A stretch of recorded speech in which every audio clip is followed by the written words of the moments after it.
carruur baa sheekaysato kakaasaa waxay yidhahdeen aabbahan yuu ugu jecel yahay reerka markaasina hooyadeen sabab baa le hooyagii baa sheekaysanaya wax allaala wuxuu keenay iyadun buu u dhiibaa bay dhahay liin yar buu keenayaa iyo muus iyaduu dhiibay alaaba yar buu sidaa iyadun buu dhiibay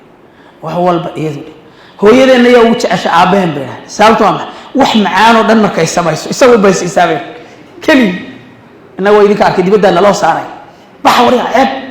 isagii baa in yaroo cajiib ah oo laysku jajabiyey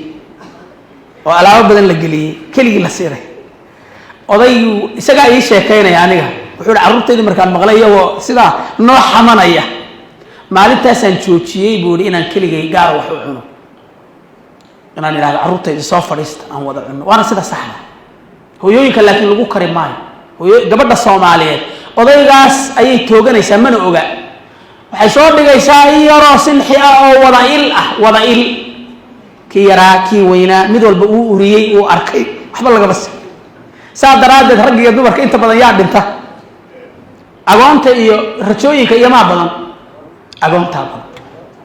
il baa kow inaga siisa iska ilaaliya wax la soo wada fadhiyo haddii kale ilku isku salon baad liqliqaysa kaliya ina wala soo eego xagga marka odayga xanaanadiisa waxay ku jirtaa carruurtiisa wax lala siiyo sidaasa laakiin wax gaar ah oo carruurtii haysanin oo dadkii guri oo iyada lafteedii oo wareersan ay isu diiday ayaa keligii la siinay